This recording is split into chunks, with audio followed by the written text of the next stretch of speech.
Welcome everyone to the deep dive. Today we're really getting into something fundamental. Human behavior. hmm Why do we act the way we do? What causes those shifts day to day? Sometimes we feel great, other times, well, we drift into negativity. What's influencing all that? It's such a core question, isn't it? And honestly, understanding this feels more critical than ever right now. Knowing why we behave certain ways, well, it's key to navigating everything, really, from our personal relationships right up to, global stuff. Absolutely. So for this deep dive, we've been looking at a really fascinating discussion on human behavior. It's from the Happiness Podcast YouTube channel. Our mission basically is to pull out the key insights, the real nuggets about why we do what we do, and importantly, how maybe we can nudge ourselves towards more positive changes. Okay, so let's start unpacking this. Have you ever noticed this thing where someone's super polite and, well, you barely register it later, but if someone's rude, ugh, that sticks with you. It can totally sour your mood, right? It just seems disproportionate. You've really hit on something central there. It's often called the negativity bias. The source we looked at uses this great analogy, the artificial sunflower. Imagine seeing this gorgeous sunflower. It looks perfect. You get close, touch it, and oh, it's plastic. That disappointment, that one negative hit, can suddenly make you suspicious of all the other flowers. It's like being cheated once makes you think, right, everyone's out to cheat me. It's a paradigm shift, but a negative one. Wow, that's powerful. One fake flower ruining the whole field. Yeah. And it's not just a feeling, is it? Our brains are actually wired this way. The podcast compares getting a flower nice but forgettable versus getting pricked by a thorn. You remember the thorn, right? The pain sticks. It's a survival thing, I guess, but wow, does it affect us now? It really does. And the numbers they mention are pretty startling. Out of, 75,000 to 80,000 thoughts a day, they estimate 75 to 80% are negative. 75 to 80%, seriously. Yeah. It's not just having a bad day. It seems to be this fundamental aspect of how we're built, deeply ingrained. So just pause and think about that for yourself. How often does one negative thing, one thorn, kind of dictate your whole outlook, makes you see every potential flower as fake? And that's exactly why this discussion stresses the need for a conscious shift, a mindset shift or paradigm shift to fight that bias. It's not about pretending bad things don't happen.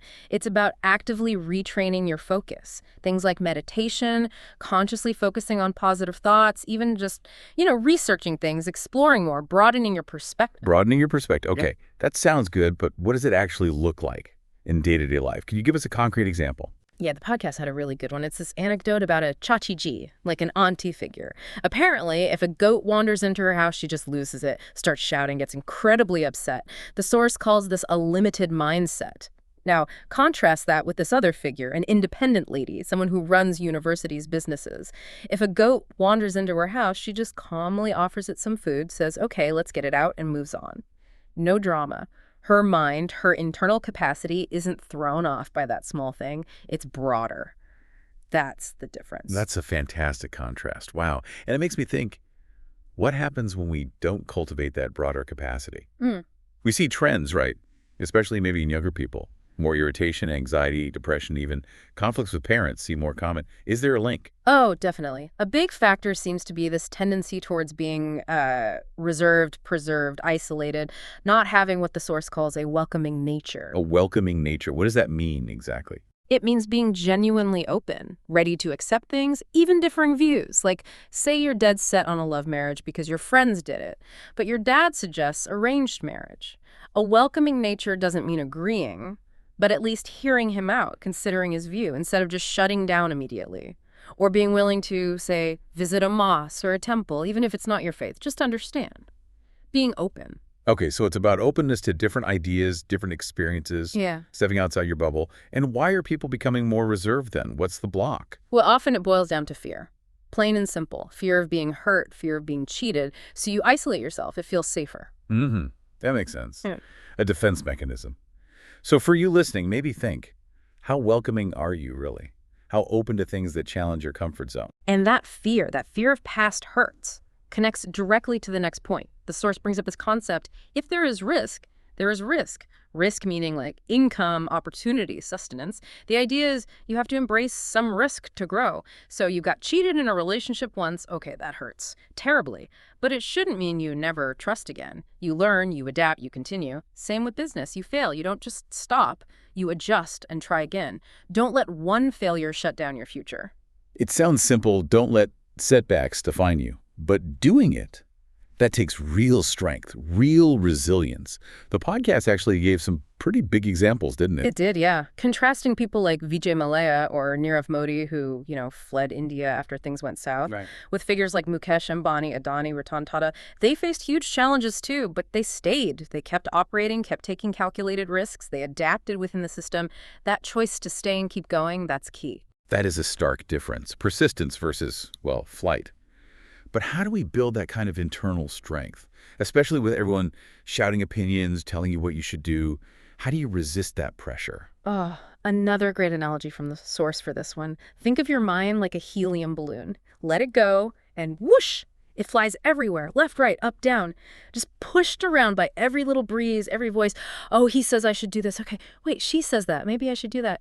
You get pulled in all directions. The solution isn't to try and be everything everyone says. It's to calm the mind. Bring the balloon down. Use those 100 billion neurons not just to absorb stuff, but to discern what's actually right for you. Stop letting the helium, the external noise, dictate everything. Find your own anchor, your internal compass. That internal compass idea. Yeah. Yeah, that's crucial. And how does that internal state, strong or maybe easily swayed, affect how we deal with other people? In groups and relationships? Like, what's the real difference between someone who, say, dominates others versus someone who truly leads them? That's a really important distinction the podcast makes. Domination versus leadership. Domination. People follow because they're afraid. Think historical figures like maybe Aurangzeb or Hitler. Fear-based compliance. Leadership. People follow out of respect. Genuine admiration. Think someone like Akbar, or maybe a really inspiring teacher or mentor you've had. In friendships, it should be about equality. If one friend starts acting like a leader, they really shift into more of a teacher role through wisdom, hopefully not by trying to control things. And jealousy. That often comes out as dominating behavior in friend groups, doesn't it? Trying to keep someone else down. Jealousy manifesting as control. That's insightful.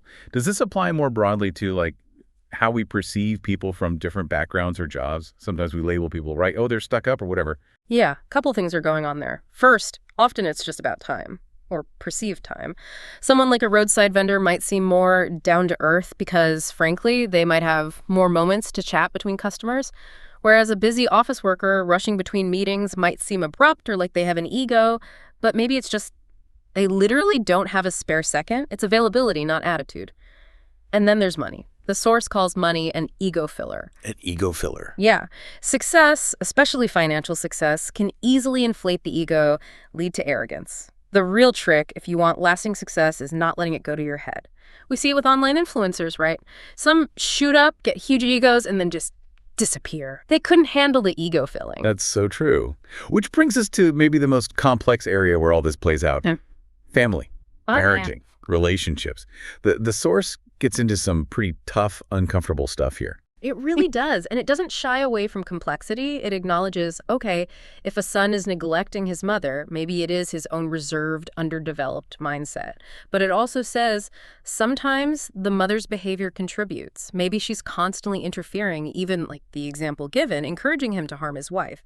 That's obviously extreme, but illustrates the point about damaging dynamics. And it presents a really stark, uncomfortable truth.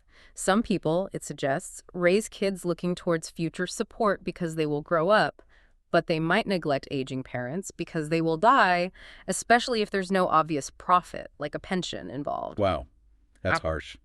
But probably true in some cases. It's confronting. It talks about how greed, this constant calculation of returns even within families, like meticulously tracking every penny spent on helping a sister, just erodes our basic humanity. Yeah, that transactional view of family is corrosive. And what about general parenting styles? How do they shape behavior? Well, the podcast touches on overparenting, especially in cities.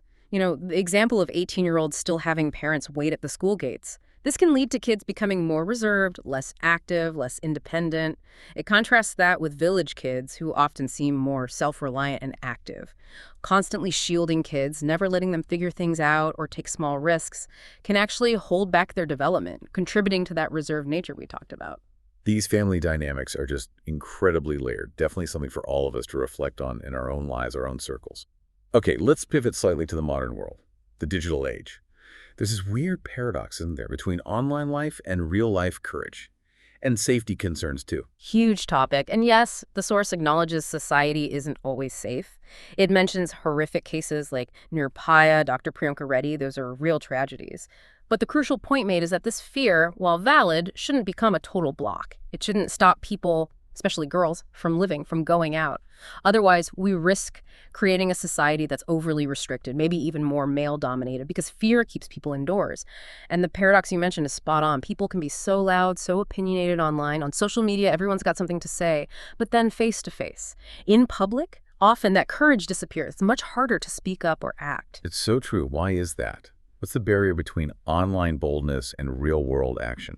The source breaks down communication into 4 phases, kind of easiest to hardest. Chat is easiest, least vulnerable.